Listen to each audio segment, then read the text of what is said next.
Hello and welcome, Internet experts. Welcome to Everyone's an Expert. On the Internet together, we all can be experts, even if some of us aren't in real life. But welcome. Thanks for joining tonight. And I want to start out today talking a little bit about Rivian.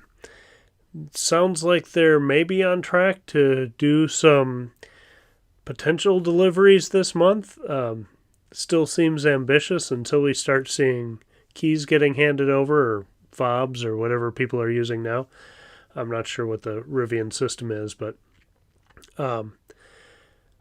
so we got some more information about them and some basic price points, which we've had for a while. But they got their EPA range ratings this year for the large pack. I think they have, like, the large pack is their small pack, and then they have a mega pack, I think is what it's called. And we don't have range estimates on that yet, but it sounds like the truck is going to have 314 miles of rated range, EPA, and the SUV is going to have 316 miles of range. And the truck starts at 73,000. And the SUV starts at 75.5. So not cheap by any stretch of the imagination, but they are they seem like good vehicles. And when I've heard a lot of talk in the last week of the, it's somewhere between an F-150 and like a Raptor, or I'm blanking on it, but it's a smaller size pickup. And I would say it's much closer to an F-150 than people are letting on. It's pretty big in person. So I think people are going to be pleased with that. And looks like Motor Trend just did, I think just today they had done a Trans-American Trail. Sounds like in different chunks, but they basically went coast to coast on gravel and trails and stuff. I didn't even know this existed until I saw the article. But they took the Rivian across that and seemed to have pretty good experience with it.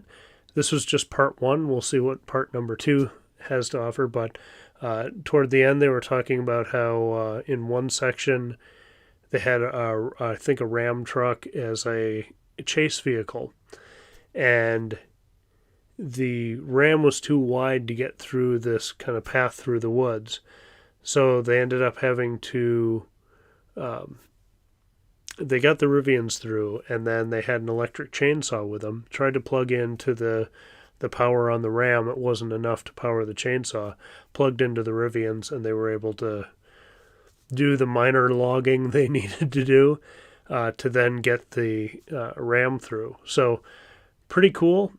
So that's seems to be getting pretty glowing reviews. I think last week we talked about how maybe that was Motor Trend too, doing more road testing. Said their really only complaint with it was the UI is a little buggy or a little slow or confusing. But all in all, it seems like pretty glowing praise across the board for it.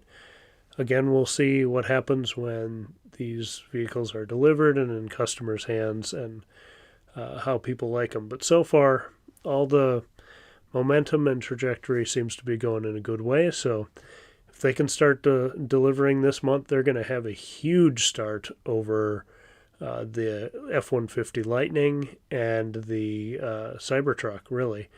I know those are kind of apples and oranges, but if truck people start seeing the capability of the Rivian, and if it lives up to all the hype and all the specs, that's going to change a lot of minds. And they might not buy Rivian necessarily. They might wait for the Ford.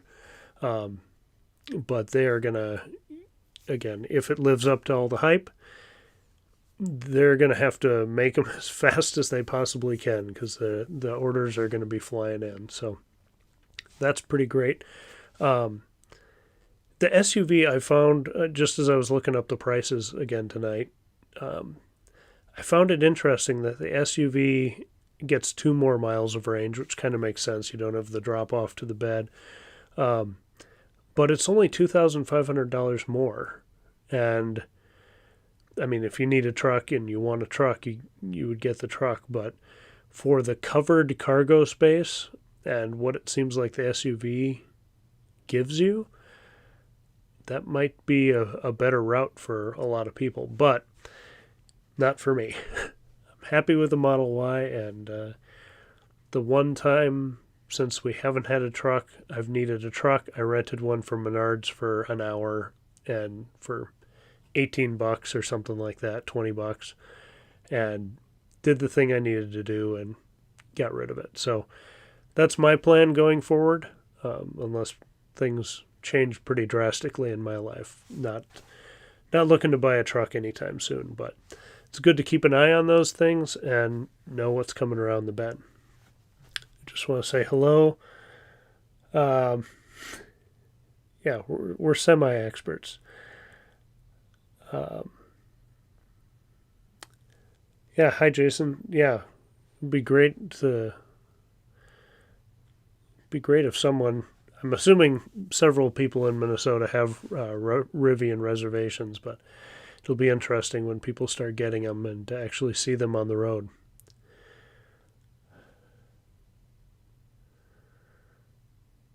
Cody is at 8,000 feet, doing a little mountain action there. That sounds like a good, like you're having a good adventure. Fantastic.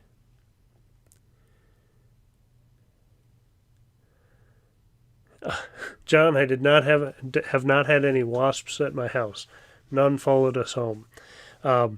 John, thank you. We met up the other day, Labor Day, at the Electrify America station in Woodbury, the only EA station in Minnesota, unfortunately. But we met up there, and we were testing out his Chatamo adapter. I've never gotten one to work, so it was nice to see. And it was free because Electrify America was free over the weekend. So it was great to see, obviously, the Chatamo work and kind of do that process for real. But then also to see how busy the EA stations were. And I would say it was pretty comparable to how busy superchargers are. And that when I got there, there was one vehicle icing the first spot with the Chatamo plug. So we kind of had to worm our way in really close to them. I'm guessing it was an employee or something. But we, when I arrived there, there was, I believe it was Kyle. He's in the Minnesota EV Owners Group, and a few days ago posted doing a burnout in a Harley Davidson Livewire. And so he was charging that up and just finishing up as we got there. Then another couple Bolt owners showed up, and toward the end of the time we were there, a Volkswagen ID4 showed up. So a lot of blue too. The John's got I don't know if it's not black. It's the dark silver, midnight silver metallic. I might be making a hodgepodge of words there, but John's got a dark Model Y, and mine's blue, and then I can't remember if both of the bolts were blue. One of them may have been white, and then the ID4 was blue too. So lots of blue love out there. So that was pretty cool. But got a chance to hang out with John, which was nice, and he gave me a Model Y T-shirt, which is fantastic. I meant to be wearing that tonight, and then just got the setup set up a little late. And then I realized as I'm setting up the camera shot, you wouldn't be able to see it anyway. But thank you. I appreciate that. And then, sorry, I just hit the microphone. But it was also interesting to talk to the Bolt owners and get their perspective. Obviously, the joke was, um, Bolt fires going on. Um, before I get to that, I'll answer the wasp question, or the thing John was talking about at the wasps. As we were there, an Electrify America contractor showed up, and he got a call. He's like a technician who fixes them, and he got a call because there were wasps like around the area. And he's like, "Why am I even here? This is a weird thing for technician to fix." And he opened up the enclosure where all the cabinets are, and he just found like wasp nest after wasp nest. He thought he'd got them all, and then there were more and more. And so a few were flying around us, but most of them stayed kind of back in that area or died in that area. And we didn't see too many, but it was kind of funny and just kind of a weird service call that guy was dealing with. Luckily, it was in a Walmart parking lot. They had wasp spray in the Walmart, and he was able to take care of it. But just a weird call. And he was talking about his range of coverage is Iowa, Wisconsin, and Minnesota. Obviously, Minnesota is really easy, but that's a lot of driving if something goes wrong. So, just an interesting experience there. And luckily, no one got stung. My daughter was with us, so it was a good thing she didn't get stung, or our trip would have been a lot shorter. But talking to the Bolt owners, the first folks that were there didn't seem to be, they were kind of joking about it. Didn't seem to be too worried. I didn't ask them if they were following the recommendations or not. But the second person who was there was telling me that he drives about 150 miles a day. And so he needs all the range the Bolt can give him. And so he just can't follow those instructions. And it's still a slim chance that something's going to happen. But I just, he was like, yeah, I can't do it. I bought this car to drive, and I need to charge it and discharge it. And, that's what I'm going to do, and play that the odds are going to work out in his favor. So I hope they do. Definitely hope they do. But it was, just interesting to hear kind of the attitudes of people who are dealing with that. And it's unfortunate, but again, hopefully GM and LG can get their act together and get this taken care of before too long, before that guy has a problem, and hopefully give everybody a little extra range with new batteries and have it all work out well for them. But I'll be doing a video, not this week, but the following week, on our little charging experience. And I don't think I got any good wasp footage, but we'll see. I've had that in the past where they fly around, right in front of the camera lens. That's always fun. But I don't think I got any like that. One wanted to make friends with John there, but he didn't end up getting stung. But anyway, good experience there. Thanks again, John, for the shirt. And good to talk to, Kyle, who's got the live wire and apparently does some EVs on Turo.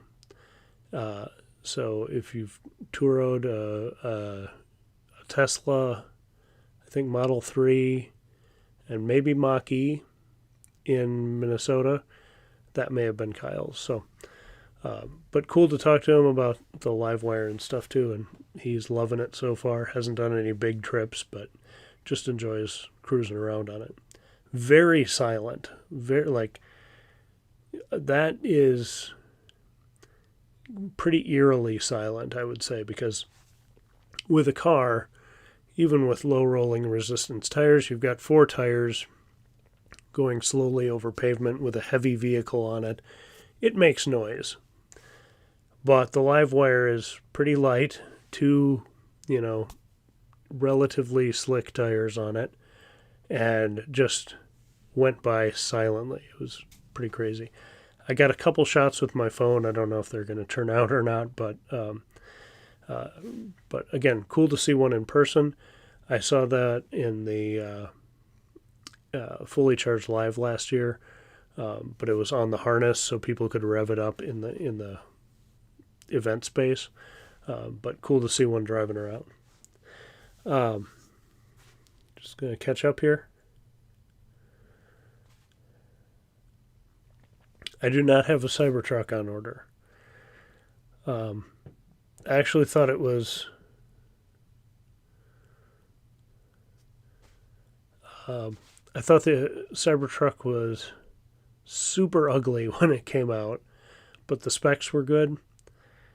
And then seeing it in New York and seeing it on the Giga Texas site around all the mud and construction, I'm like, oh no, this does look pretty cool. I don't need it though, so we're not getting a Cybertruck. Sticking with the Model Y, hopefully driving it till it dies. Cody's taking a break on evening canyon drive and got the notification. Still in the honeymoon period with the car, coming up with excuses to drive. Well, if you live near canyons, that's a good thing to do.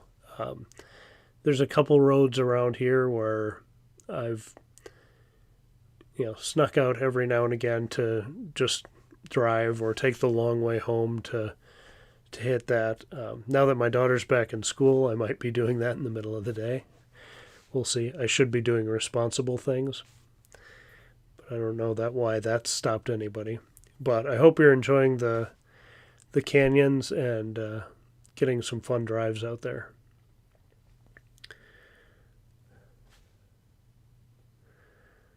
What do I think about the lady with 3 kids walking up and wanting to get a picture of your gray Model Y? I thought that was awesome. I could kind of see, as we were talking, I could kind of see them after they parked, and the kids were kind of whispering and pointing and doing all that. And then she came over, and it was really cool that you showed them the car and the frunk and all that stuff. And I wish I would have realized I had one of the toy Cybertrucks in the trunk of my car, and I forgot I had it there. But it would have been cool to give that away and send them on their way with a Tesla. Would have been cool. But my brain is a soggy mush of garbage, so I don't think of those things at the right times. But anyway, I thought it was really cool. They seemed very excited about it, so it was cool that you showed it off. And the CHAdeMO adapter, you had it charging at 47 kilowatts. I think I only saw 40, but I had more charge when we started. I hadn't planned on charging, just seeing that you did, but since we were there, it was fun to, do it myself, and free is always good. And the ID4, their pedestrian warning system was pretty loud. Interesting. But one thing that was kind of cool is, we were kind of talking with everybody who stopped there of like free Electrify America this weekend. And the ID4 owner pointed out that they have it free for 3 years. And I know Brandon Flash has said that too, that like I asked him, how much does it cost? And he's like, it's free for 3 years. So it's a pretty good deal, especially if you drive as much as he does. But one other thing about the free that I I need to ask someone who would know this, but my understanding is that Electrify America started as, you know, a certain amount of money that had to be put toward a charging network by VW. And I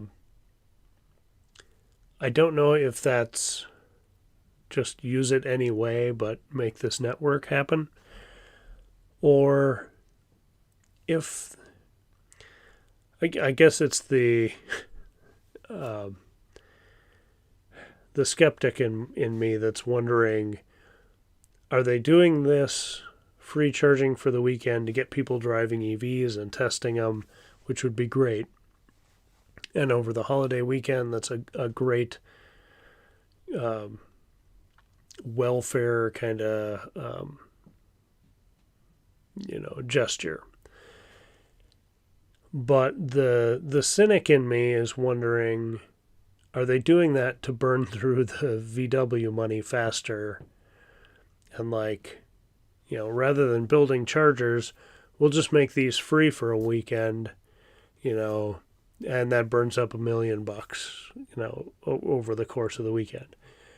And so you don't have to install as many chargers or do as much maintenance or upkeep or whatever. I hope that's not the case. I hope that that network is going to keep going after the original VW money settlement money wears out.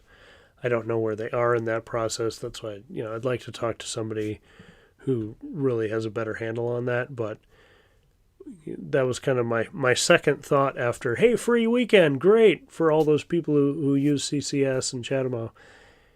And then I was like, hey, wait a minute. Is this just burning through cash so we don't have to do, the harder work?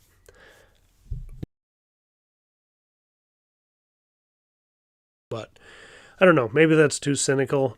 I try to stay positive, but just something that came to my mind.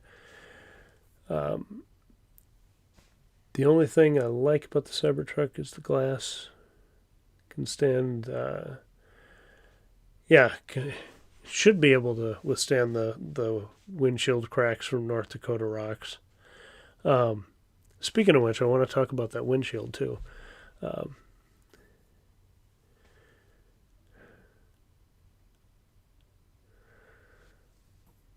Yeah, Cody, it's just so fun to drive, especially now. I just had to run to the post office today, and since my daughter's in school, she's not in the car with me. I can crank up my music and play it loud and, take the windy curve a little, more spiritedly. It's not a word, I don't think, but you know what I mean. Just, taking that time to really enjoy the car when you can drive it alone. I am doing an experiment right now I've always been a creep. I've always kept it on creep because it just felt more natural coming from gas cars, and I didn't like one pedal driving. And this morning I switched it over, and I'm giving it a try. By this afternoon and into the evening, as I was driving around a little bit, I was starting to get the hang of it and kind of the feel of the pressure on the accelerator. So I'm going to try to give that a good few weeks and see how I like it, because everybody raves about it and I've just been stubborn. So I'm trying to expand my horizons and see what all the fuss is about. Cybertruck glass, I wanted to touch on the laser windshield patent that has apparently been approved now.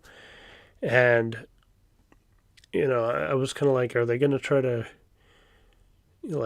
is it for cleaning grit off, or is it for, clearing it from water? Because, that seems, with drops, you never know where they're going to be. And, it just sounded like that was too sci-fi for me to believe until I saw it. But it sounds like it's more like grit or bugs or things like that. And apparently it would sense when, and probably mostly over the cameras, when there's an occlusion, and then it would. I read the abstract on it, and basically it would be strong enough to remove grit. They didn't word it like this, but it won't pass through the glass.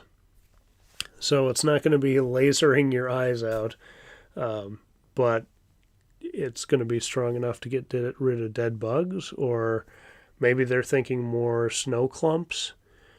It's going to be really interesting to see how and if that comes into production. But I think it will be on the Cybertruck if it does come to production. So that's going to be an interesting one to watch. Just those little things they're doing in the background, and you wonder, what do they got up their sleeve? What's in their mind how this will work, and then will it actually work that way? For me, automatic wipers have generally worked pretty well.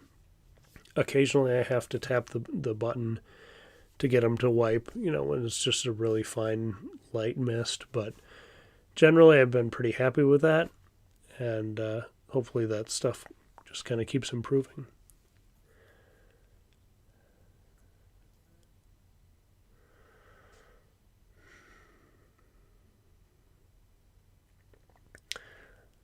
Yeah, I just heard about I think maybe Brandon posted that too, about the Tesla software update blocking the CCS adapter, and I think he said it best is it's kind of a jerk move to do when you don't have yours out yet. I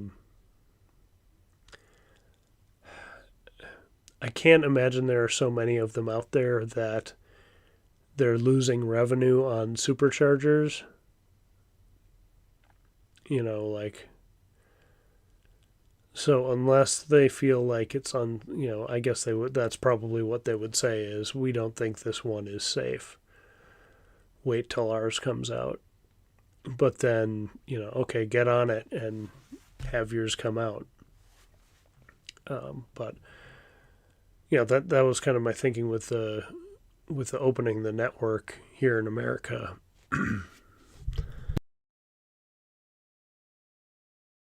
Opening the network to the supercharger network to other EVs.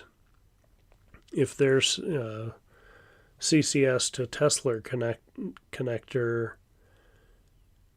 hasn't come out in the US, maybe that's partially due to chip shortage, then how are they going to make their own, this other adapter for,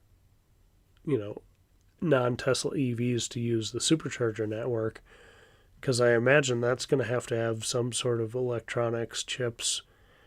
I'm not an expert, but it would stand to reason that there's going to have to be some sort of communication and intelligence in there. So I would think, that's probably delayed too. So again, it's without knowing a reason, it seems like just kind of a stick it to enterprising customers a little bit, which is unfortunate. But we'll see. Maybe there's a reason for it, and we don't know what that is. It seems like it had been working for people.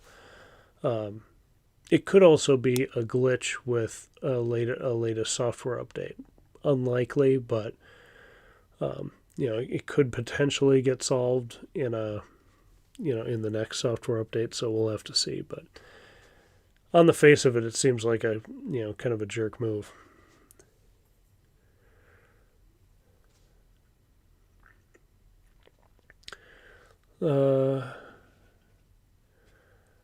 Yeah, Electrify America is a little spendy compared to Tesla's. So maybe that's what they're spending the extra money on, is giving you a free weekend every now and again. Who knows? And sport mode is awesome.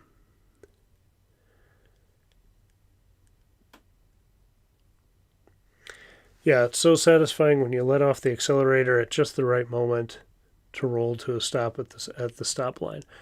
That's what I need to get that feathering right. And I think once I do that, I'm going to love one pedal driving.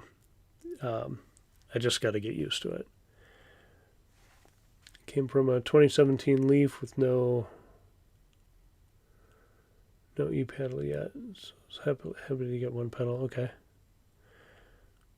How did you like the Leaf? Was the 2017 the older style with kind of like the bug eye headlights, or was it the more modern looking one? Um, my wife and I were talking about, just getting a around town EV when our Prius dies, and it was like, yeah, one of those like old Leafs that don't really have much range or anything, but if we're just going to the grocery store or across within town, there's no reason something like that wouldn't work.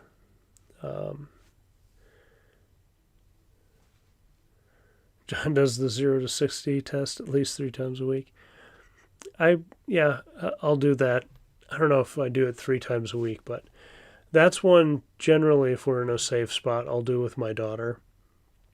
If we're on a straightaway, and I'll say, do you want to go fast? Do you want to go fast? And she'll give me the yeah, let's do it. And so I'll nail it, and of course, stop at stop accelerating at a safe speed. But that kind of stuff is fun to do.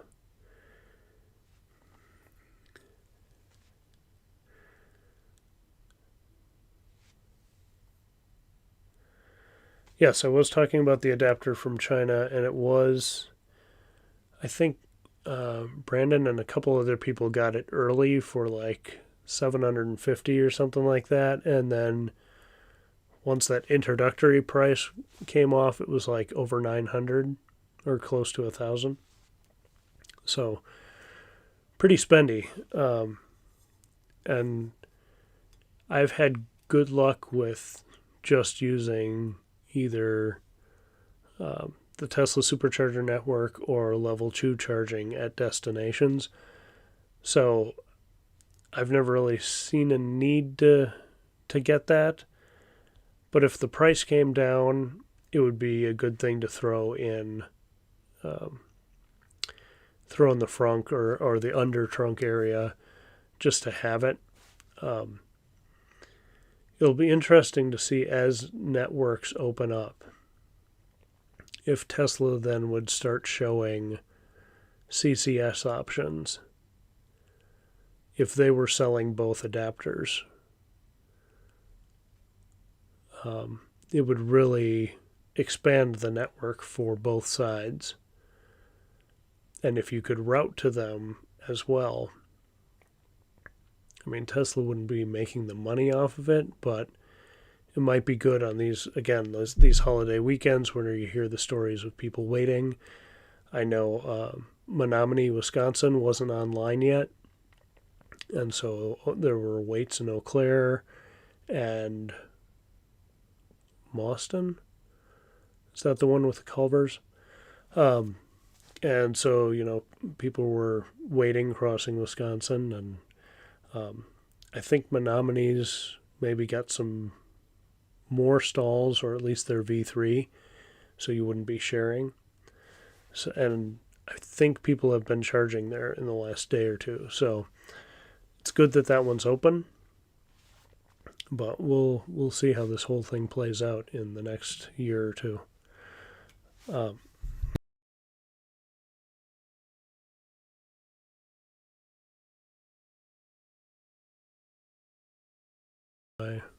There I am. I'm back. Okay. Just wanted to pause there for a second. The audio, anyway. So I guess I'll stick with Tesla right now. I don't know if you guys have seen yet the Edmunds articles and tweets and everything about the Plaid. Some of them may have started coming out yesterday, or it may have been this morning. I'm not sure, but their review was very unimpressed. Other than the 0 to 60 time, they're like, that's cool. Everything about it is very ho hum and very just I think their comment was it's a sagging, or like it's just a marketing refresh to prop up a sagging model that's, you know, getting too long in the tooth. And I certainly don't feel that way. And a lot of people were disliking their videos and tweets and things. But it was really interesting. The things, and I've talked about this before too, is to kind of juxtapose this with their review and their comments on Twitter. I haven't watched their full review because I don't want to give them clicks on clickbaity things. But I have read the tweets and gotten the gist from, you know, the headlines of what they're talking about. I've seen a couple reposts of their videos, different aspects of it, and it seems like they're judging it on a different set of criteria for what it's made for. And I'll just kind of juxtapose that with Ben Sullins did a kind of review of the Plaid. He got his hands on one, and he can be pretty negative sometimes about Tesla, but I thought he had a really fair assessment because he understood better what the Plaid was supposed to be.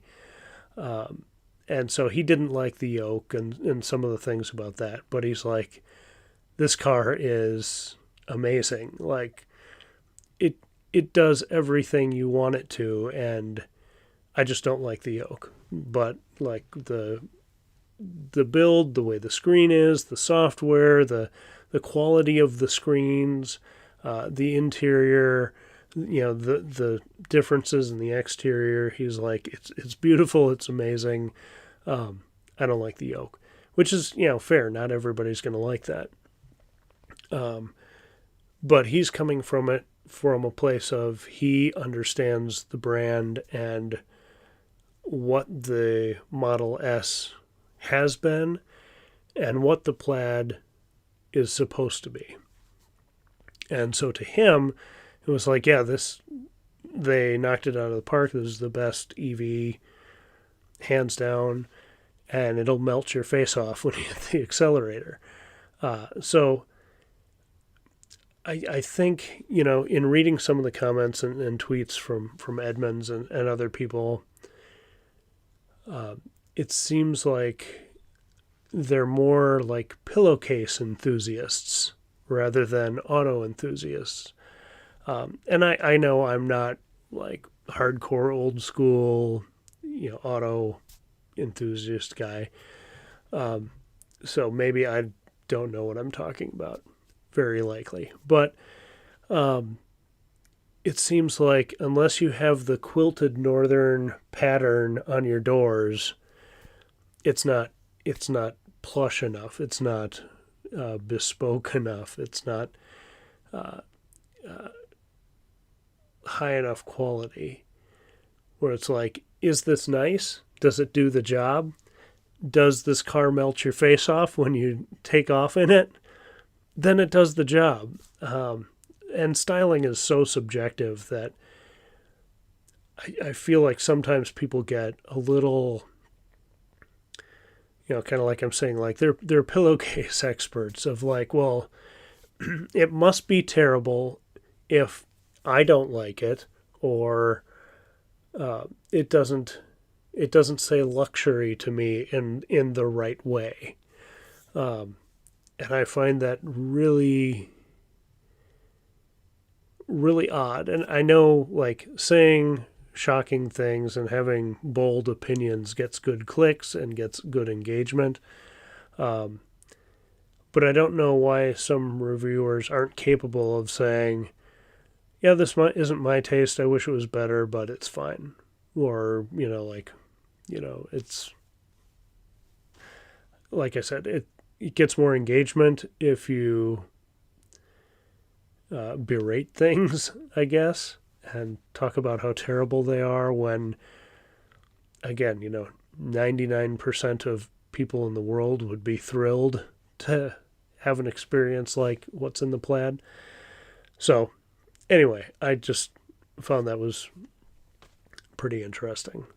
I don't know if anybody else saw that. Hey, Tony, welcome.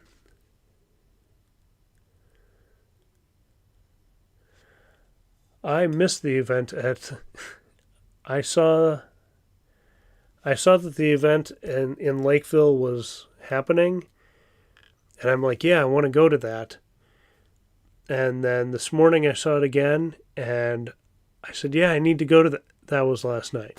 I missed it. So, hope it was fun. I got to get back up there.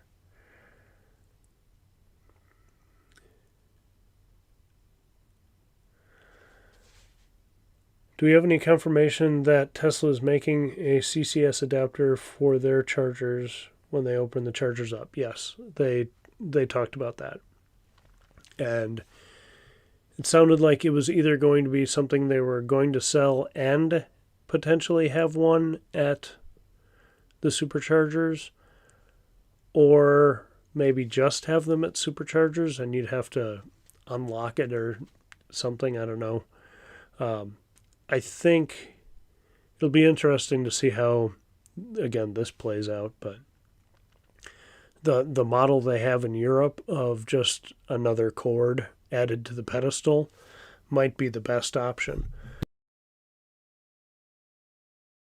because trying to police, if three ID4s show up, who's got the adapter, or do they put 8 adapters at all of them, and are they just on long chains, or do you put a cinder block on it like a old gas station bathroom key?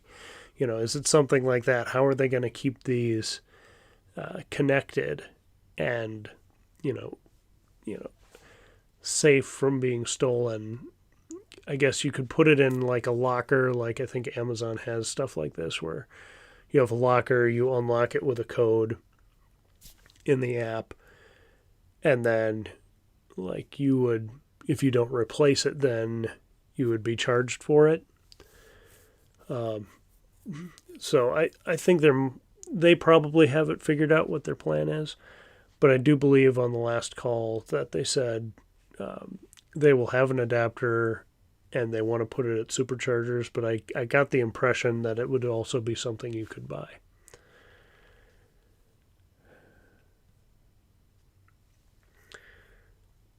Hi, Todd, if I haven't said hi already.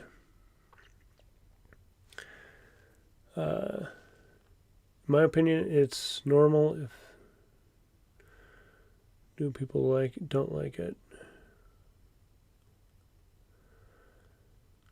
Yeah, exactly. The new people not liking it, and the Model 3 screen. I don't know if you've seen is it a BMW concept that's got like a little binnacle screen, and then you just put your phone on the dash, and that's how you get directions. It's like a concept car, but it's got a yoke, and then you put your phone on, over there, and that just seems like really like it would be so hard to read. And I guess we did that before we had Teslas, where we didn't have the big screen, but still, it seems to design a car to require a phone to give you features and like control the climate and everything seems a little bizarre.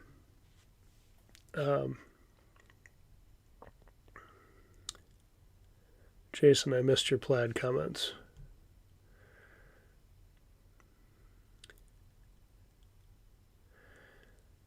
Yeah, they hated the yoke and the fit and finish.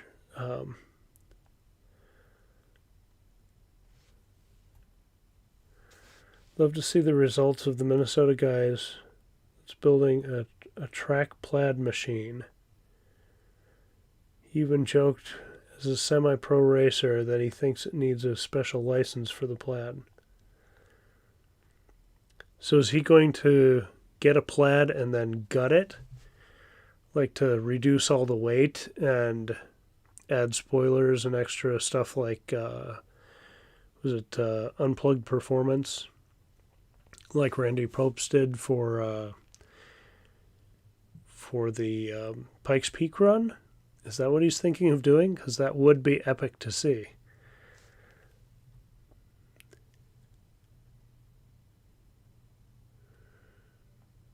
And you're getting yours tomorrow or Friday. That's fantastic. I hope it's in pristine order and you're not looking for caps, coolant caps off a Model X or something like that. I hope that kind of thing is sorted out by now.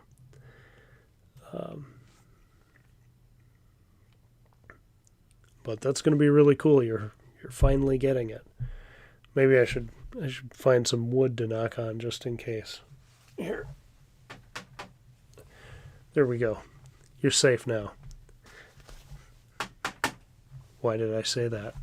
But I hope it all goes great and you have a fantastic delivery. Assuming you'd be picking that up in Maplewood, probably. Or would you be the first delivery out of Robbinsdale? That'd be kind of cool in its own way. Just thought of something on the Model X refresh. I hope they don't put a yoke steering wheel in the Model X. Don't think soccer moms are going to like the yoke steering wheel. That'll be interesting. I wonder, early on someone saw some code for the Tesla website that showed the interior with a yoke and with a regular steering wheel. And then they never actually went live with the regular steering wheel version. So it would be really interesting to see if that is the case, if the X has a regular steering wheel, are we going to see people bartering back and forth of, I want the X, but I want the yoke. And, well, I want the regular steering wheel, so let's switch, and doing that kind of stuff. So that would actually be kind of a cool aftermarket, black market, gray market, I'm not sure, but it'll be interesting to see. I do think the photos I've seen online of people seeing the refreshed X testing around Fremont, I think it had the yoke though. Now that I'm thinking about it, I feel like people have posted on Twitter different photos of it. I think there was a black one, and it had white interior with the yoke. 2017 was the last year for the old Leaf style. Definitely weird looking, but it was cheap. Yeah, I kind of loved and hated it when it came out. I'm like, why are they making EVs so weird? On the other hand, it's got a kind of a cute bug-like quality that in the right color looks pretty, like, I think my wife thinks it's cute. So, yeah, for the right use, it'd be just fine.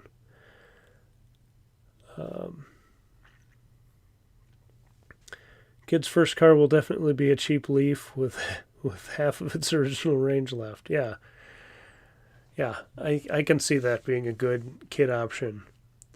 Oh, you can take it anywhere you want to go, and you can't go very far or very fast. Yeah, that's a good option. He already has the Plaid. They're shipping to a competitor to do research on how to build racing parts. Oh, okay. Interesting. So they're going to build aftermarket racing parts that you could buy to modify your Plaid. That's kind of good. Cool. Maplewood. Okay. Yeah, Randy's for the Pikes Peak run, I think, came with the yoke, and he did 1 or 2 laps in Laguna Seca, I want to say, and then had him switch the steering wheel out. I don't know where they got that steering wheel, if it was just... Because I don't think it had... I'd have to go back and watch, but I don't know if it had the buttons and everything that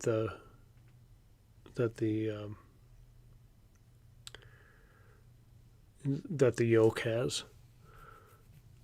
And I was just kind of thinking through, well, then he wouldn't have blinkers, but that car's not made for anywhere where you need blinkers.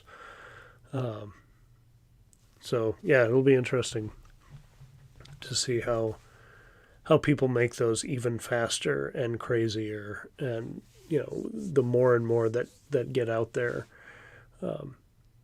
it's going to be pretty impressive. And I think this may have been in Ben Sullivan's video.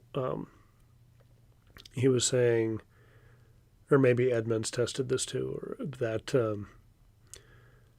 like it got almost exactly the EPA range down to 0, and it was like 3 or 4 miles difference, from what they rate.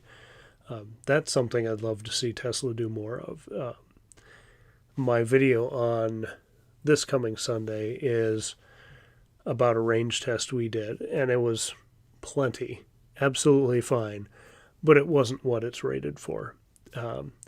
And that's actually part of the reason I want to switch to one-pedal driving rather than creep, because that's supposed to add a little extra regen when you're going all the way to stop in regen. So, like, maybe I wasted a few miles this way or that way when I did that test. So that's all part of the experiment.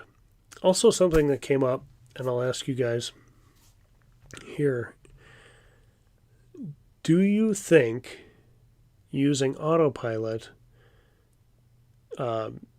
uses more battery? I never thought it did, because if all those things are on anyway, just having it do okay, well, you're in charge, didn't seem like it would take any, or very little extra energy to do that.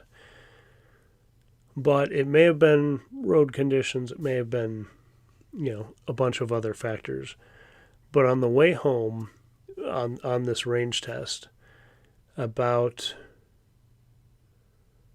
maybe 40 or 50 miles away from home, I stopped using Autopilot, and I think I still used cruise, but not like navigate on Autopilot or the steering. And this is very anecdotal, but it seemed like I was going much farther per percentage than I had been. And if I would have had another adult in the car with me, I would have had them paying attention to that. As it was, I wasn't able to get real clean data, but maybe I'll have to test that in another way. It doesn't make sense if all the systems are on anyway that it would make that big of a difference. But maybe I've been doing range tests wrong in using full Autopilot. So interested to hear if anybody's got any thoughts or experiments or experiences that they've done with that.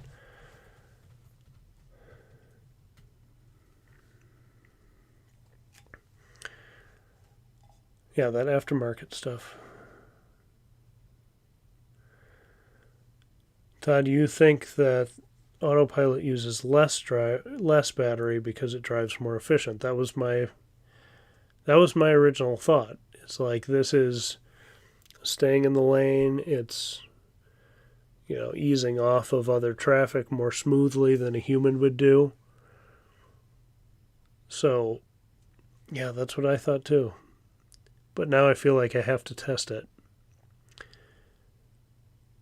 and come up with like a 100-mile route and do it maybe all human, all cruise control, and then all um, like navigate on autopilot or autopilot, whatever works on those roads. Um, that sounds like a fun day of driving. um, and I'd have to do it all in the same day, so the conditions were pretty similar. But it would be interesting because, yeah, that's my thought too, is you'd use less battery using autopilot. But I don't know, maybe when you're out in the cornfields it gets confused.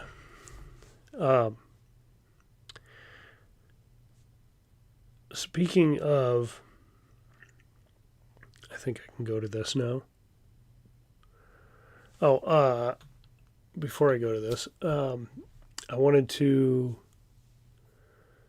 yeah, exactly, another video topic. Fantastic. Everything's coming up Millhouse. So if you're in the Minnesota area, in the Minnesota EV Owners Group, I just put that's the wrong mouse. I just put this event in there, and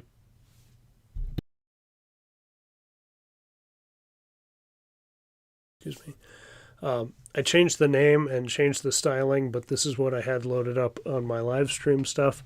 So you've got the old version of it, and this is why I changed it, because that is just terrible graphics right there. But it was kind of the gist of what I wanted to show is, now that we have superchargers going up the west side of the state and across the top of the state, that we should do, there I am, we should do a get together, meet up at superchargers and just loop the state. So I changed the name of this, and eventually videos will be coming out about it and everything, but I'm now calling that, what is it now? Now that I'm looking at this, I can't remember. It's the Minnesota Supercharger Roundup. And so going from the navigation theme to a cowboy theme, just to give it some sort of element of fun. And we'll be starting in Rochester, going down across 90, then up the western side of the state through South Dakota, North Dakota, up to spending the night in Fargo, and then up to Grand Forks and Bemidji, and then across to the probably hits part of the North Shore, maybe come across Two Harbors, then down through Duluth, again the new supercharger in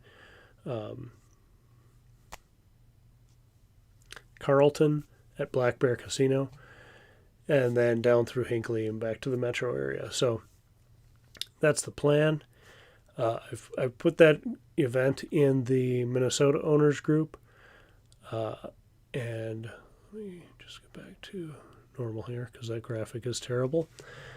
You got to start, sometimes when you make graphics, you got to start with a real piece of junk and then move into something better. You don't know what doesn't work until you try it sometimes. So that's going to be September 18th and 19th. And so the night of the 18th, we'll be staying in Fargo. I'm going to see, I might just put a post in the North Dakota Owners Group, and I'm not part of it yet, but if I can join the South Dakota Owners Group and try to get people who are local or just want to come along or stop at the superchargers. Ideally, I want to get video of people talking about what's around the superchargers, what they like about it, what they don't like about it at all of these stops. And then, especially the ones where I've never been to Watertown, South Dakota before. I've never been, well, I've never stopped in Grand Forks before. So, having local people or people familiar with the area saying, oh, this restaurant is fantastic and it's just down the road, or don't go there, that's where the bears will eat you. That kind of information can be helpful. So, hoping to have people join onto that, at least for a leg or something, or, meet up at a supercharger just to wave and say, hey, we were here.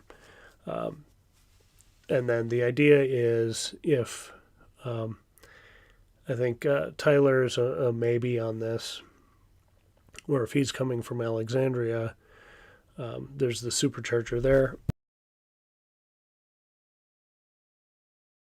There's the supercharger in Alexandria. So at the end, we could have, this map of here's the kind of circular route, and then all the spokes and different ways people came through to meet us there. And hopefully at the end, we have the spider web that shows not only can you go around the state, you can go through the state in multiple ways now to get to different chargers, and really kind of make it a showcase of how strong the supercharger network is getting in Minnesota or around Minnesota. Because in 2018, when we got our Model S, that was not the case. There were, I guess the I-90 strip had a few, and Rochester, Oakdale, Hinckley, Duluth. I guess there were quite a few, but it was kind of all on, you're either on 90, up a little bit to 94, or you're going up to Duluth. And then anywhere else, you're on level 2 or Chatamo, or figuring it out yourself. So just kind of want to showcase how robust the supercharger network is getting and how easy it's become to travel in an EV. So if you can join for that, fantastic if you're in the area. Again, that's September 18th. We'll be leaving Rochester around 9 in the morning, and then stopping at every supercharger, even though we won't need to charge at every one. If we have a group, we can kind of stagger when people charge, other than some of the long stretches. But thinking like in the northern Minnesota part of it, maybe stop at a state park or a regional park or something along the way and get some good up north vibes. So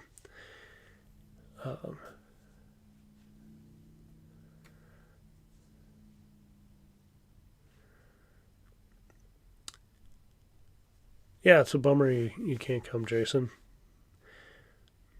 You could drive the Plaid that whole way. That'd be fantastic. We wouldn't be able to keep up with you, and you'd never have to charge. But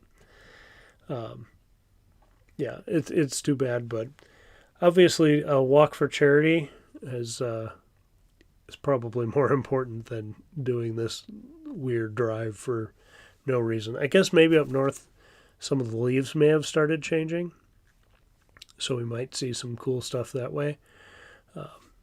We'll have to see. But so that's out there.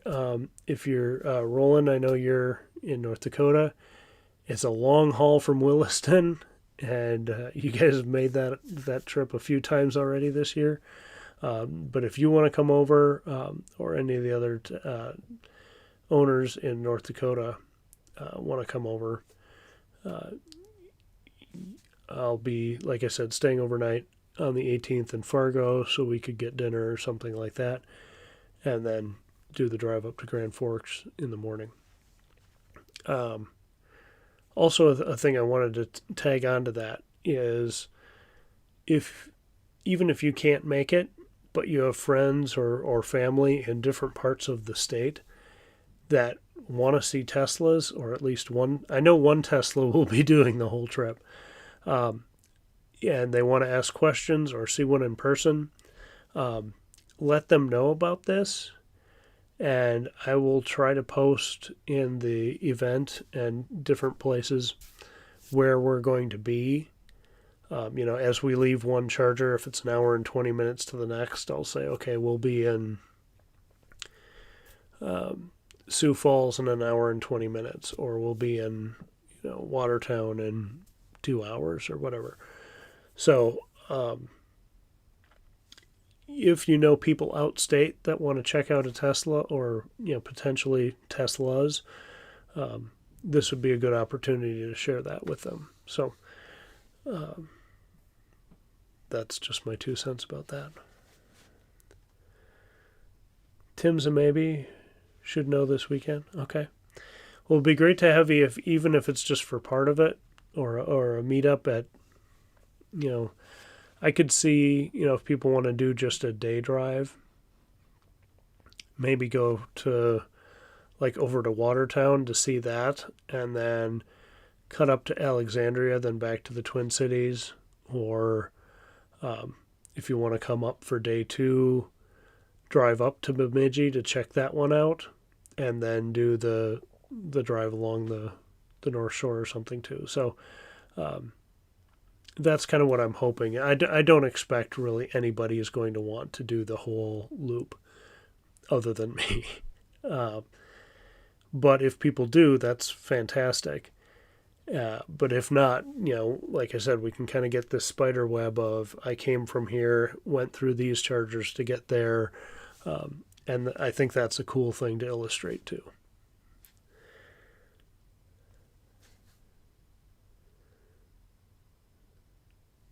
Oh, cool. Yeah, if you can meet one day, that'd be great, Tony.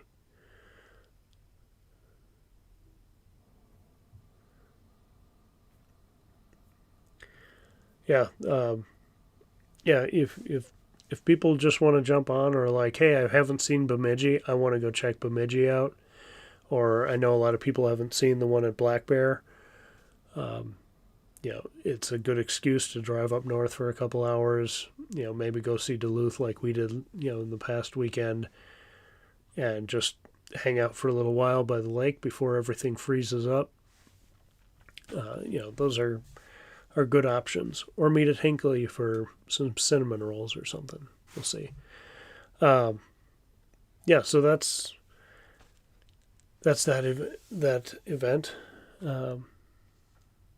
Yeah, cool. If you can make it to something on the second day, that'd be great. Like I said in that event invite, I will post kind of more detailed plans with rough times to give people a sense of, if they can make this spot or that spot. Then the last kind of, I seem to always end these on kind of weird existential things, so forgive me for that. But as I've been watching, we've been watching the show on Hulu, Only Murders in the Building. Steve Martin, Martin Short, and Selena Gomez. Really funny but beautifully done show. Crazy good art direction, and some of the things they do with transitions are just really nice. And it's like entertaining, and you don't know who the murderer is. There's enough intrigue to keep you into it, because that kind of show, like murder mystery kind of shows, aren't really my deal, but this is pretty good. But as we've been watching that, I've noticed every commercial break there's an ad for how great the Line 3 pipeline is, the oil pipeline through I don't know all the details of it, but talking about how the workers are so nice, and they're bringing as they're working on the pipeline, they're bringing dollars to small towns and things like that, and that's great on the face of it, but it's definitely heavy lobbying for more oil and gas production and everything. And people seem to get really hooked into this temporary prosperity myth. And this is where, I'm not an expert on everything, but it appears to me that there's a sense in stuff like this where the people are seeing a benefit to themselves at a certain time. Therefore, the thing that's causing this benefit must be good, whether that thing is good or not.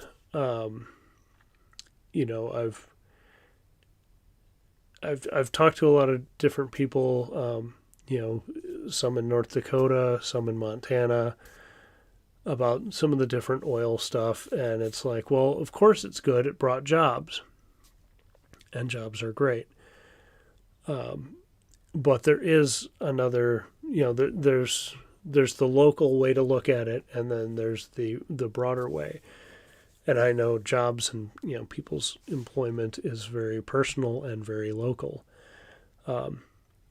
But like the line 3 thing, the ad of these workers are here building this thing. Well, once it's built, they're going to go away. Like this prosperity you're seeing now is not going to last forever because there's a pipe sitting, in your back 40 or whatever. And you kind of see that. I even thought back to like the Tennessee Valley Authority, which was like an old infrastructure project just to kind of get Tennessee. And I don't think the Tennessee Valley is strictly within Tennessee, but basically like we need to get power and like infrastructure to these people in the hills and the mountains and all that, and kind of get things a little more modern. But the idea was that was going to be temporary, and then once they got that stuff, then the amount of money needed to be put into this authority would just be disbanded. But it just became kind of a funnel of, well, we have to keep feeding it because people expect these things. And that's kind of human nature. Once you get something, you don't want to lose it. I think of also like the farmers with biofuels and stuff. Well, it's good for farmers. And you got this, this cash cow. And so it must be good, and it has to continue. If we go to EVs and biofuels go away, it hurts my farm, and farms are the backbone of the country. And you think of the local farmer and all that. But on one hand, it's this thing that was like I go back to the temporary prosperity. It's this thing that came out of nowhere. It was a great boom for a while, but people come to rely on that, and then when it's time to move to something different, people are like, well, no, I've rearranged my life to now need that rather than the normal things I was doing with my crops or my livestock or whatever. So I've made this pivot into this thing, and so I'm personally invested in it. I'm emotionally invested in it, and pivoting out of something that might not be as lucrative is going to hurt.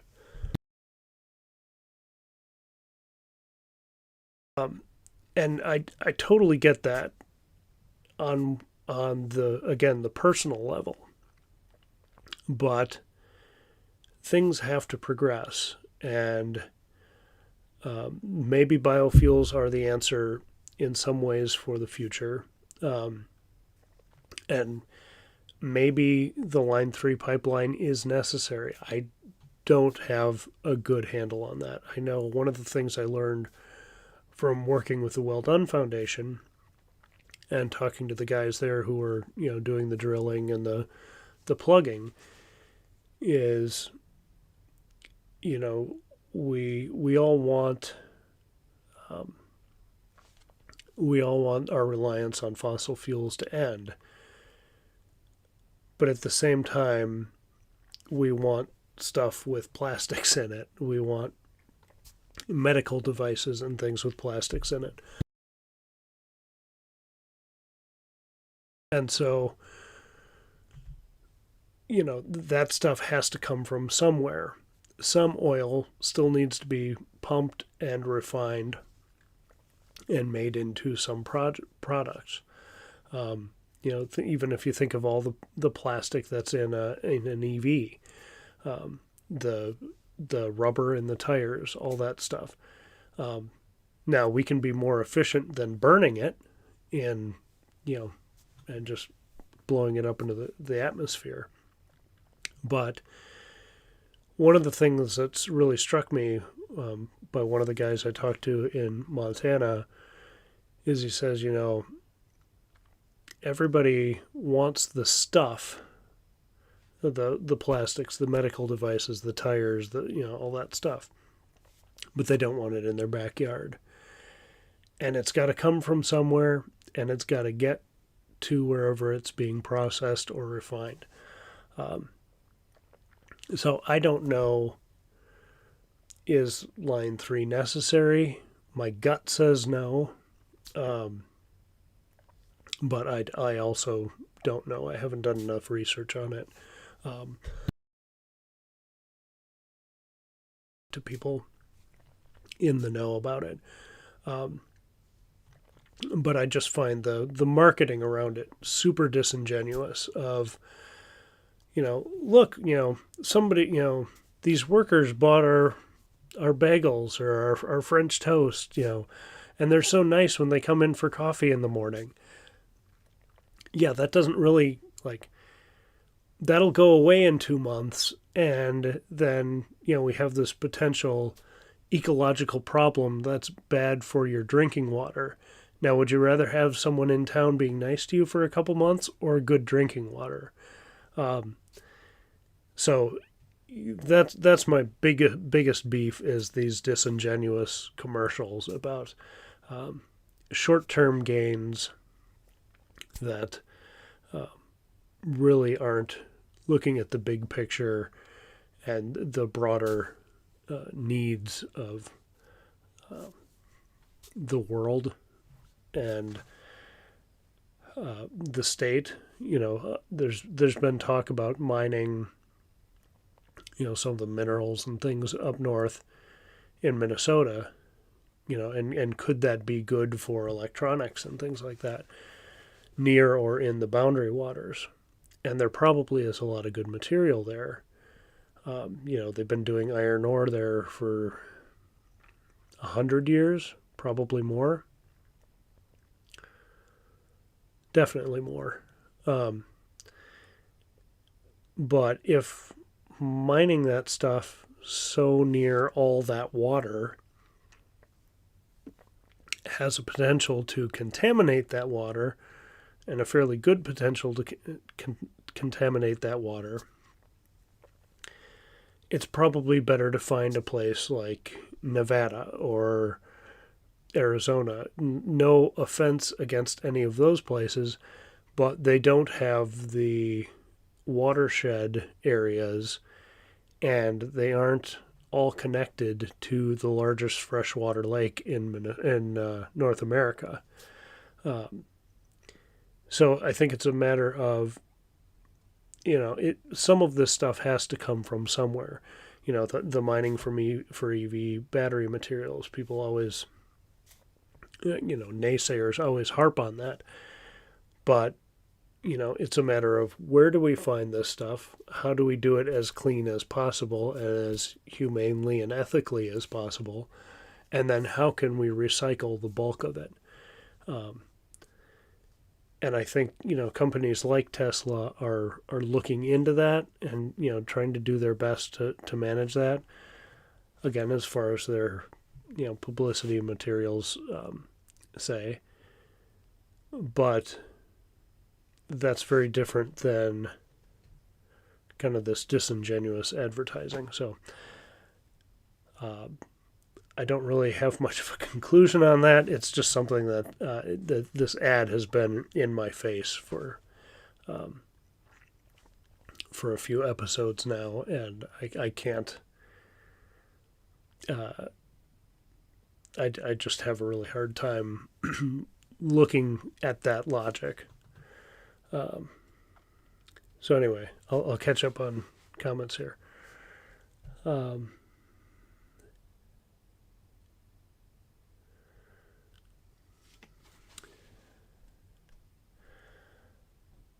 Yeah, I saw that about solar energy providing 40%. I think it was by like 2035 or something, though, which is probably still good. Um, and if you add a how fast wind, I don't know if you guys have driven through the Midwest or the plain states for sure are just windmills are going up or wind turbines are going up everywhere so fast. Um, I think that's going to be a big part of that too.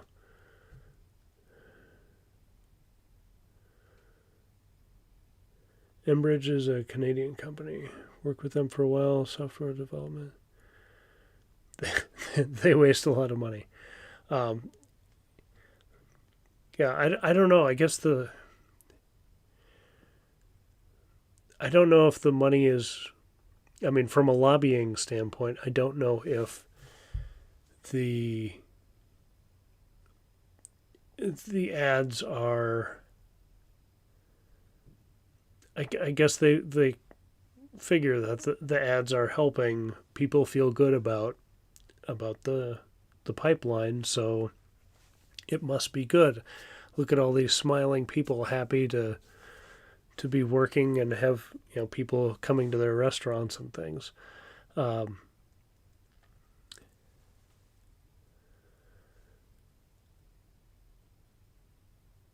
yeah, so does Canada benefit more than Minnesota and the U.S. for using our backyard? Yeah, I don't know if I'm wondering if the pipeline goes down to near Apple Valley, the Pine Bend refinery, which is pretty massive. And I think I think it's one of the only ones in the area. I used to know more about this because the company I used to work for did corporate events and things, and the I can't remember what it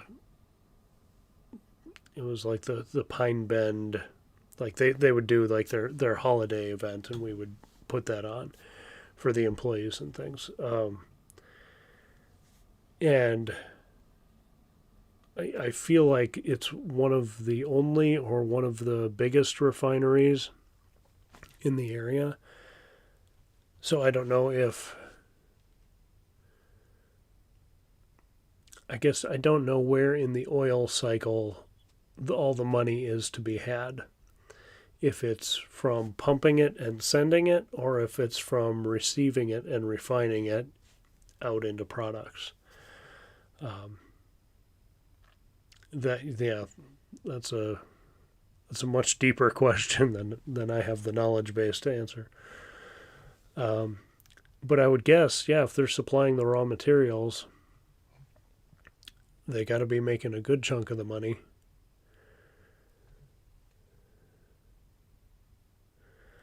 I was driving when you were talking about superchargers on holidays. Here in Utah, there's a big station. Oh yeah, I saw that. That was the Beaverton, Utah, I want to say. Supercharger was down for 7 hours, and of course, everybody picked up on that, and the news outlets and everything, were really, well, see, there's not enough infrastructure, and it's like, well, if there's a power outage, you can't pump gas either. You can siphon it if you want to go real old school, but you can't pump it. Check out the video. I'm not sure what video you're talking about, but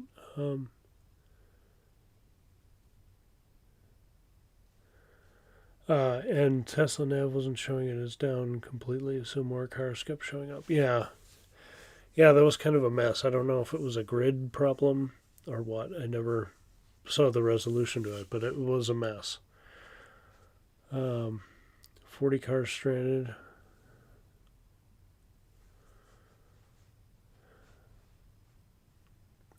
Yeah, it made the local news, and then other people were picking up on it too.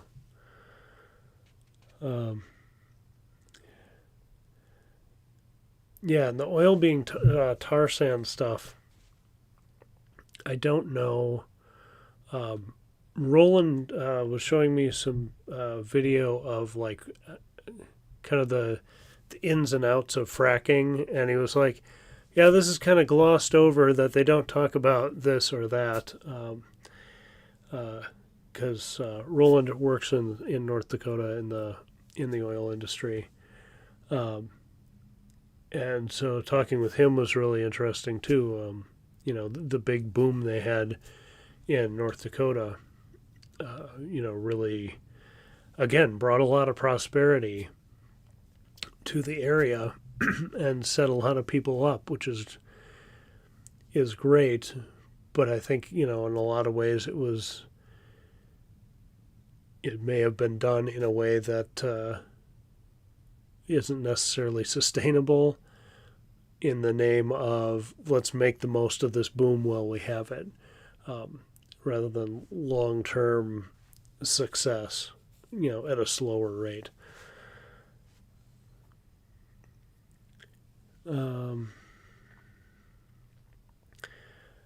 Yeah, they do have the money to advertise heavily and lobby heavily, where the average person who lives in the area, like I said, they might be enjoying this 2-month stint of workers coming into their shop, but when there's a big oil pipeline, running through town, they might, 2 months later go, hey, that kind of sucks.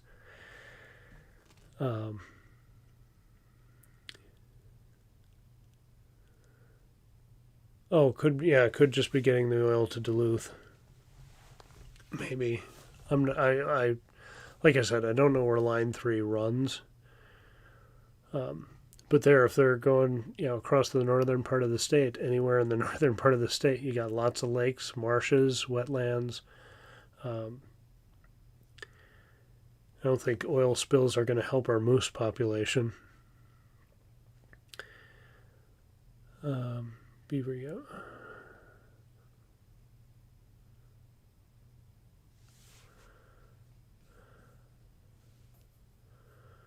I'm not seeing the YouTube link. You might not be able to put links in the chat.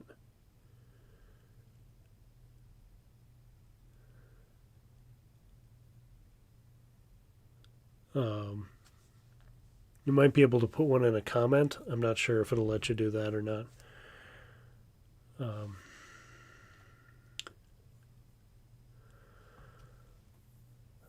But yeah, so not. I don't want to be a Debbie Downer. Like I said, we still use a lot of oil products, even in Teslas, even in all the plastic I have around me, and fake leathers, and all that stuff. But I think as EV enthusiast folks, I think we can all probably agree that burning it, and using all the energy to get it just to burn it inefficiently for transport, unless you're doing heavy hauling at this point, or things like that, that's a big waste of a finite resource that has a lot of issues on how we get it. So I don't know I don't know if my feed can show if you put something in the comments. I don't know if my feed can show that till after I'm done streaming, but someone else might be able to see it and chime in. Yeah. Anyway, on that, just some random thoughts that I had that I thought maybe you guys would have some insight on or thoughts about of how when this kind of stuff comes up that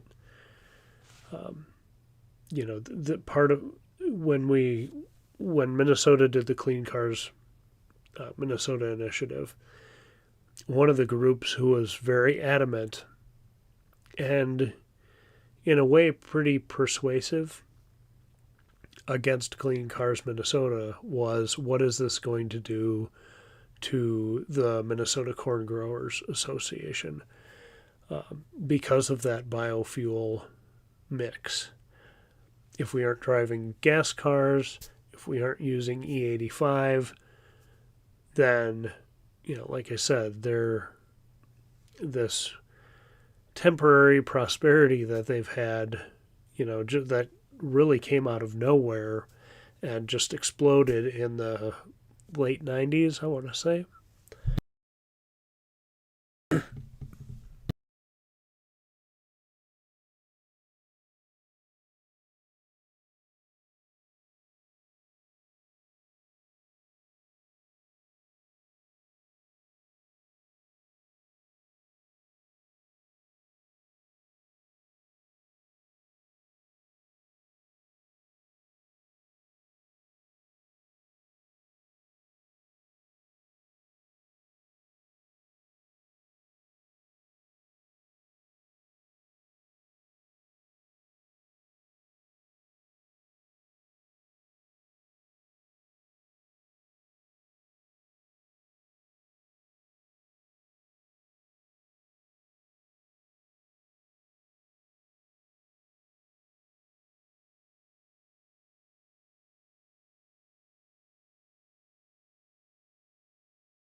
Wow, how long was I muted? I'm sorry.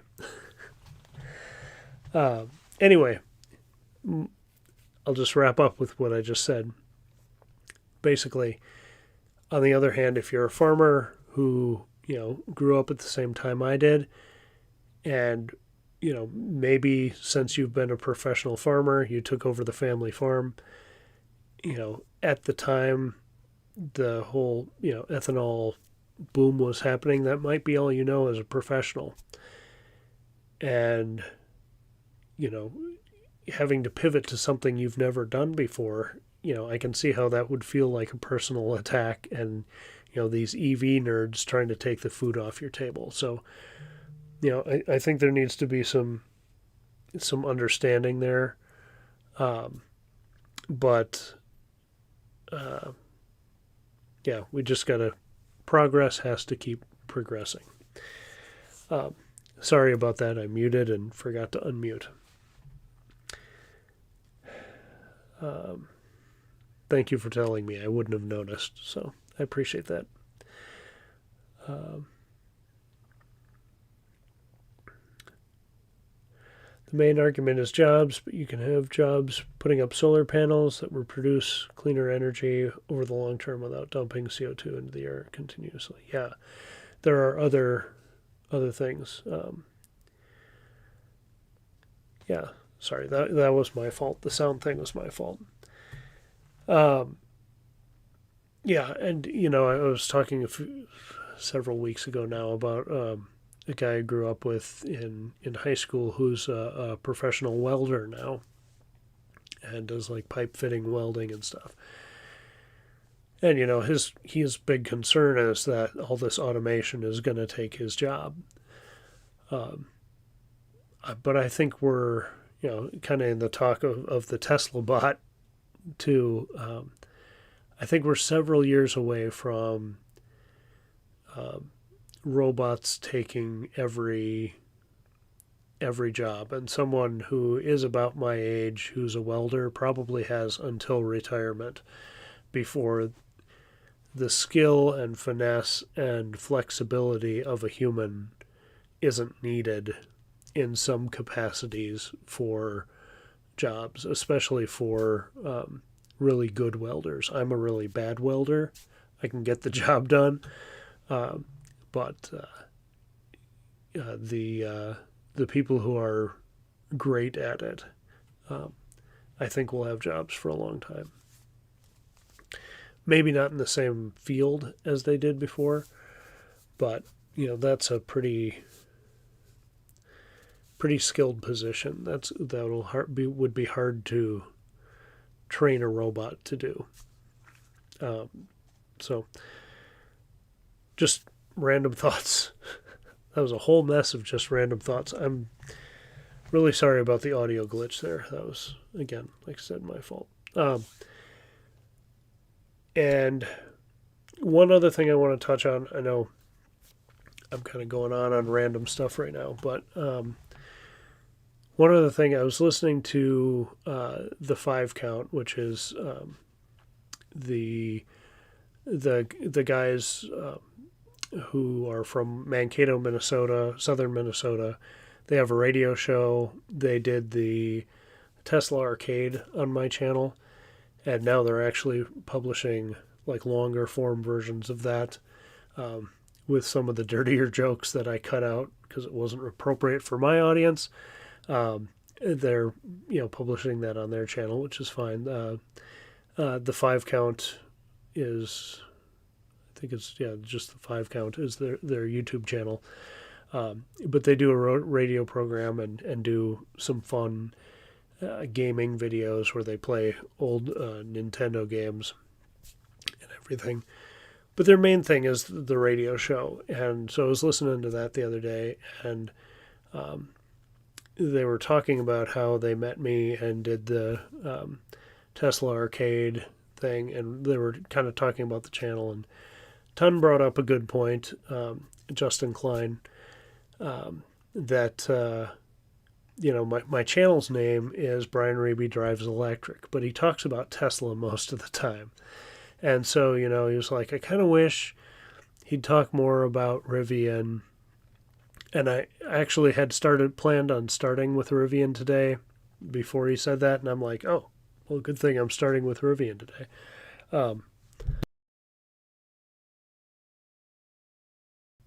Good, we're back.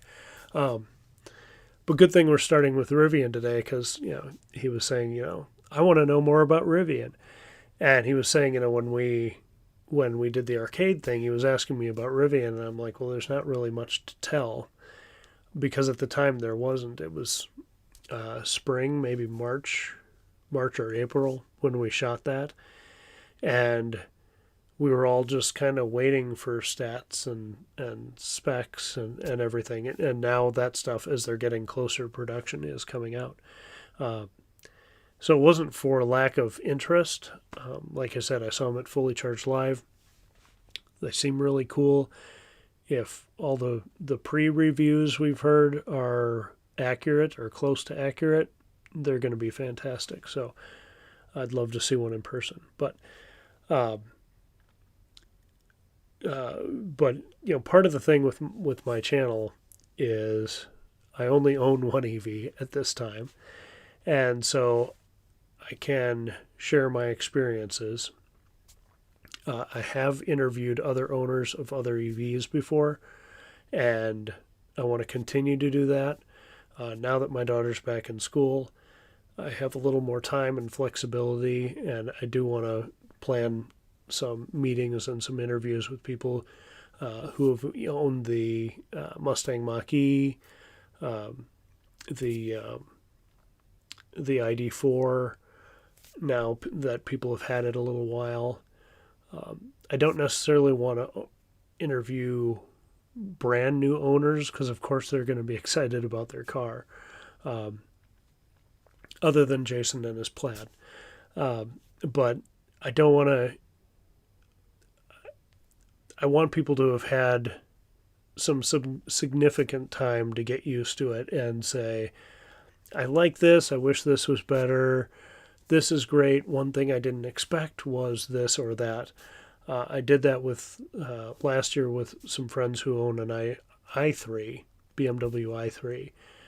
And that video did really well because it was really helpful. And that's the kind of stuff I want to put on the channel is helpful stuff, and stuff that shows an average family can live with an EV and it's not just okay, it can be great. Um, and so that's, kind of why I share, what to some people might seem mundane road trips of going here and there. And, but before I owned one, that was my big question. Can I go across country? Is it a hassle? How do you find the chargers? All that kind of basic stuff that probably all of us wondered before we owned one. So that's the kind of stuff I want to share and put out there is, and also, sharing stuff about Tesla is there are a million Tesla channels out there, but, I think like the latest numbers were most new EVs are Teslas. I think like 80% of the US EV market is Tesla. So obviously that's the biggest audience, to be talking to. Um, I could have that number slightly wrong, but I think it's somewhere around 80% of the US EV market share is Tesla. So there's that. And I also didn't want to, when I kind of rebranded and split the channel into sections, I didn't want to put Tesla in the name specifically. There are a lot of channels that have had Tesla in their name and then taken it out later because it kind of goes exactly back to that temporary prosperity thing of they branded themselves as Tesla whatever, got the likes and subscriptions and kind of the boom that goes with being the go-to Tesla place, but then they want to buy another EV or they want to talk about other stuff, and it can, for a few people, it's been a pretty painful process. And for some people, some pretty awkward backpedaling, which, fine, people got to do what they have to do. But I didn't want to put Tesla in the channel because I do want to share my Tesla experience, but I wanted that flexibility of maybe we'll buy an Arcimoto or an old Leaf or something. Sorry, I just banged that.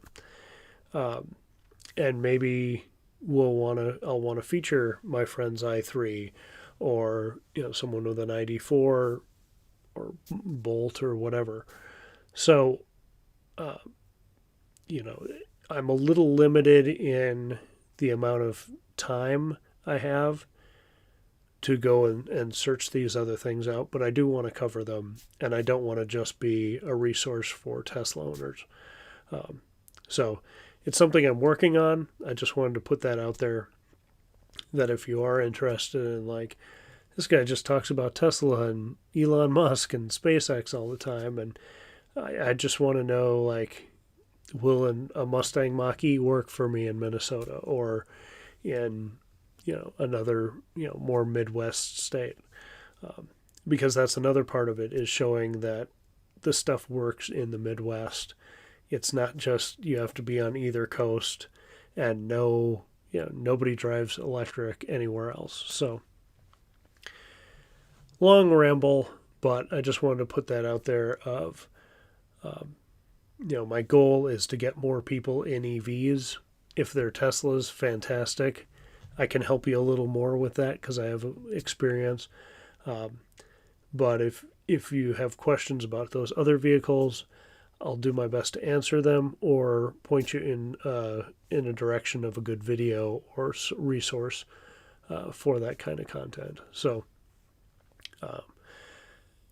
that's why it's Brian Reeby Drives Electric and not, Tesla Dude 90210 or whatever. If anybody's wondering, it just came up on the radio show, so I wanted to put that out there into the world. EV Brian, yeah, I think, I probably should have gone with something like that, but I also know enough other EV channels that I didn't want to step on other channels' branding and stuff like that, and that just is for my own personal, kind of like the Tesla thing. I don't want to necessarily brand in a way that's going to ride the coattails of something else that may or may not fade in popularity or my interest level either. Just that I'm saying, hey, I drive an electric car. You want to know about it? I'm going to tell you about it because everybody owns an electric car has to tell you all about it. So that's it. That's all the prepared stuff I had for tonight. But if you guys have any other questions, comments, throw those in the chat. I'll try to catch up here. I think there's just a couple things here.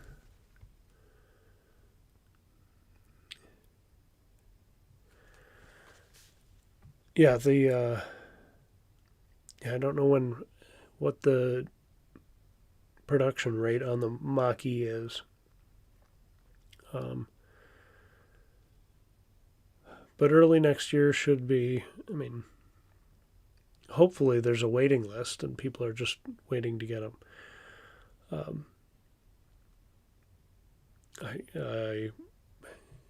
I had a friend who was thinking about one here in Minnesota, and with only one EA station right now and the cost, he ended up going with something else, but and not an EV, which is unfortunate. And I think it matters a lot of what kind of dealer you end up with going through, as far as markups go, as far as overall experience. I hope Ford can iron some of that stuff out. You got an Arcimoto on pre-order. Nice. Yeah, we've been talking about, do we go down to just when our Prius dies, do we just become a one vehicle family? And I think the Arcimoto, if we can get the version with doors, so we can drive it when it's cold, might be a good second non-car car.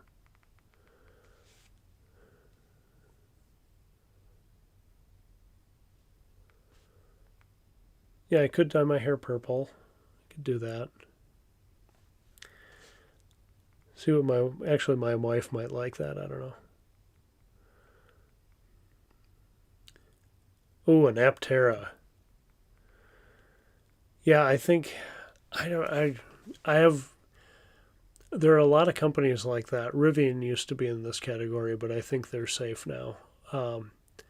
Aptera is one of those companies that I really hope can make it to production because it's so weird and efficient and different that it would be really cool to see them around. I don't know. I've seen a lot of interviews with the guys who kind of restarted it now, and I think they're to the point of their beta program. They were in their alpha program, I think, up until really recently. So hopefully things are going well for them. Um, I'm just worried that it might be too out there. Not that people wouldn't want it. I think people would love it. I think getting something that different produced efficiently and at a price point that can work might be an issue. But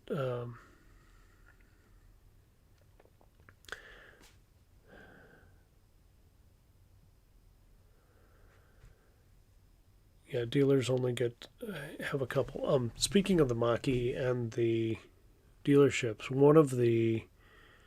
there's a dealership up in Roseau that was on board with Clean Cars Minnesota, and Roseau is right near the Canadian border. So as far as being a rural location that you'd think wouldn't be into EVs, they kind of came out swinging for Clean Cars Minnesota and really backed it.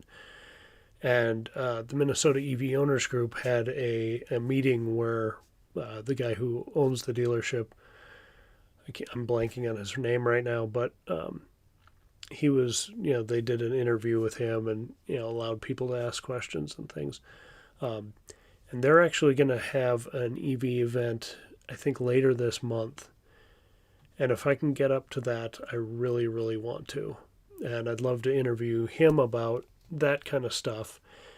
And also about, selling the, he was pretty confident, and I think he has sold a couple Mach-E's up there.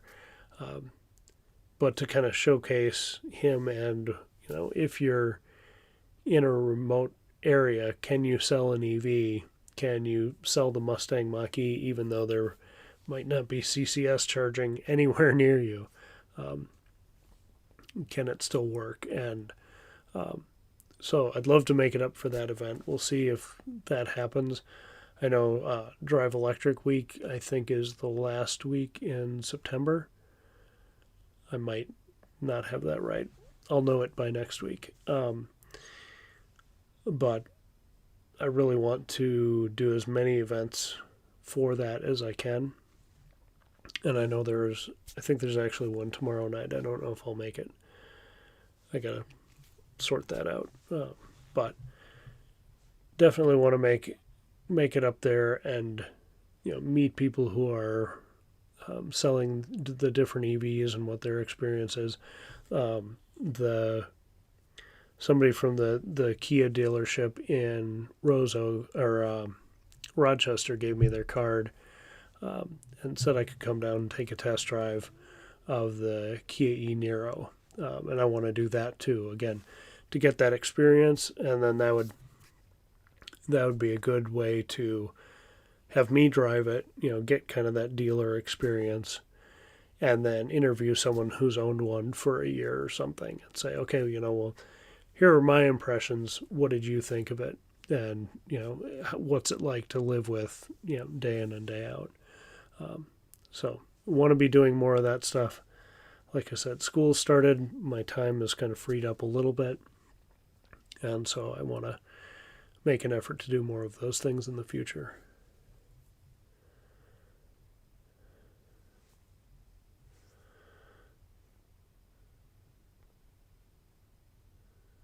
Oh, the event in Roseau's on the 28th.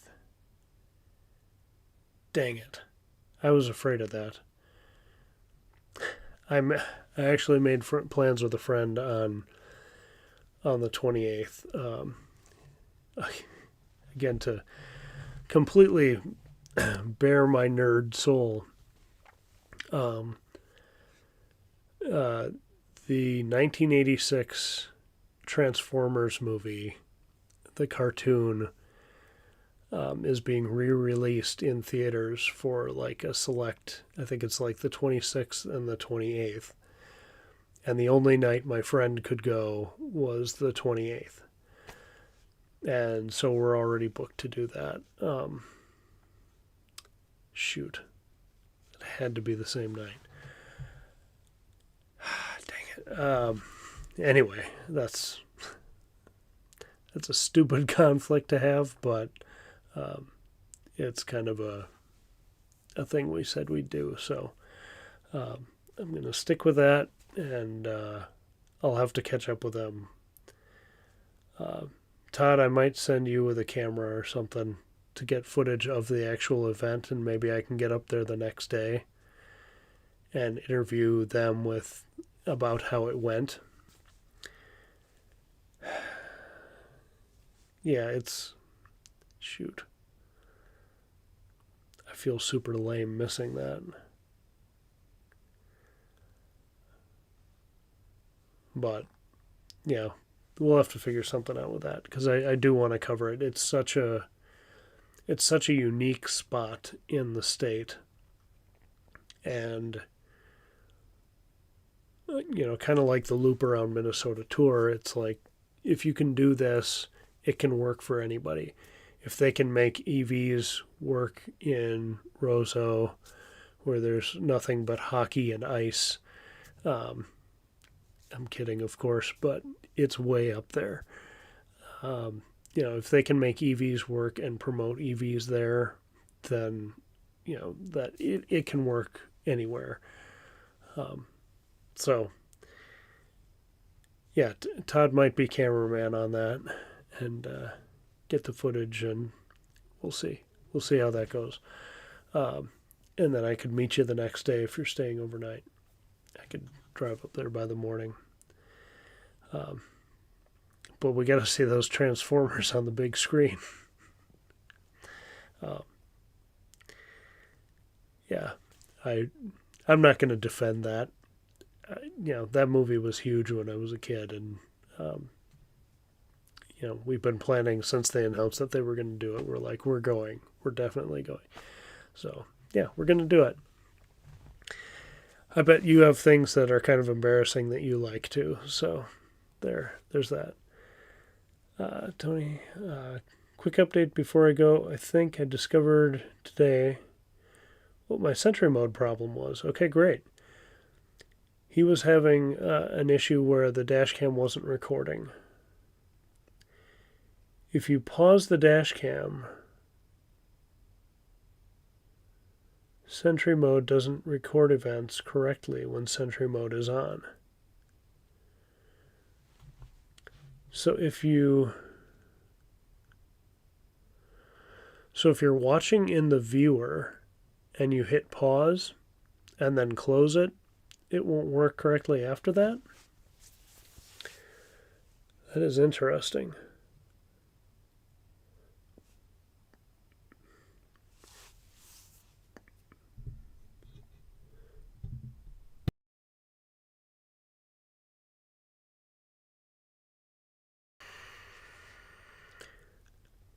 Basically, you don't want to ever pause dashcam unless you want to remove the drive.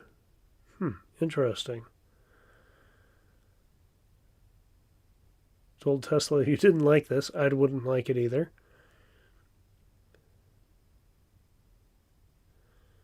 Pause should be called prepare to remove USB drive. Also, seeing blank video viewer windows. You need to just... Okay, so do the cameras come back when you reboot? If you press and hold the dash cam icon, it will pause. Okay.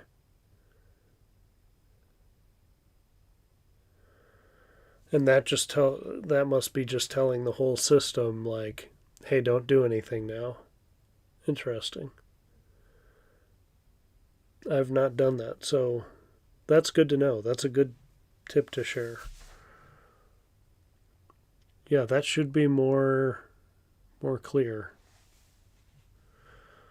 Hopefully they will make that more apparent in a software update. I don't know. Occasionally, when I'm in reverse, sometimes my repeater cameras won't come on, and I don't know why that is. If it's just a glitch or they're restarting or something, I don't know.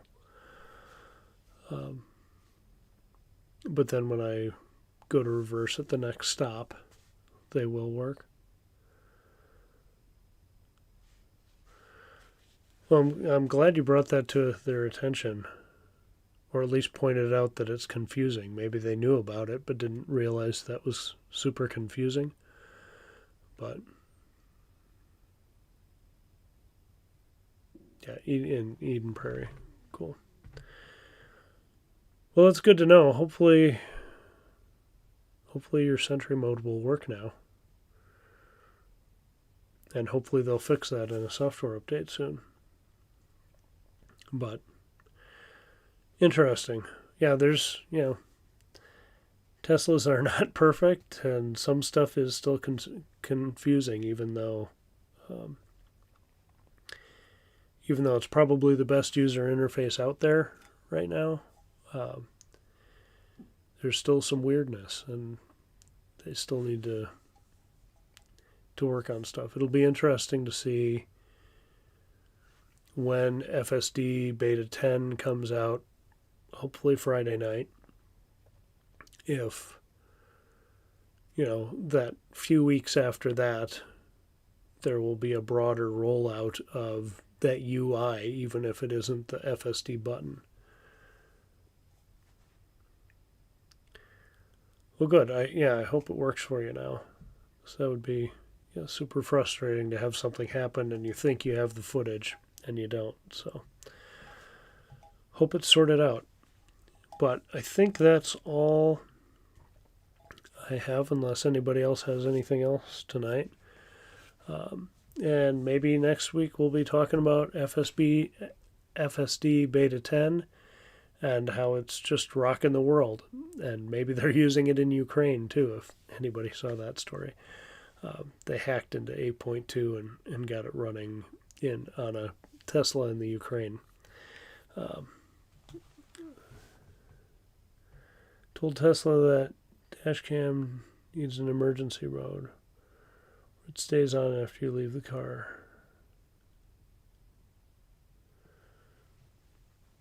Yeah, that'd be a good feature too. I don't know how. I know, like, you can recover. I don't know if it's automatically saved when there's an accident, or if then you need to press that. But I feel like some of the footage gets saved if there's like an accident. But an emergency mode would be good too for, right after you leave the car. Like, I close the door, cameras go right on. I can see that giving people a good peace of mind. But it's 11:30, and time for me to take off. Yeah, like a police dash cam. Yeah, there would definitely be. That would definitely make people feel more secure too. But I am going to sign off now. My daughter had her first day of school today, and she was so excited about it. She woke up at 4 a.m. and didn't get back to sleep. And guess who was up with her? And so I'm running out of steam and running out of topics. But thank you, everybody who joined and added stuff in the chat. If you have other questions or comments on stuff we talked about, please feel free to leave that in the comments below, and I will check that and try to respond to you as best I can. But thank you very much that's the opening. Where's the end? There's the end. All right. Thank you very much for joining me. Have a great day, and I'll talk to you later. See you in the next one. Thanks. Bye.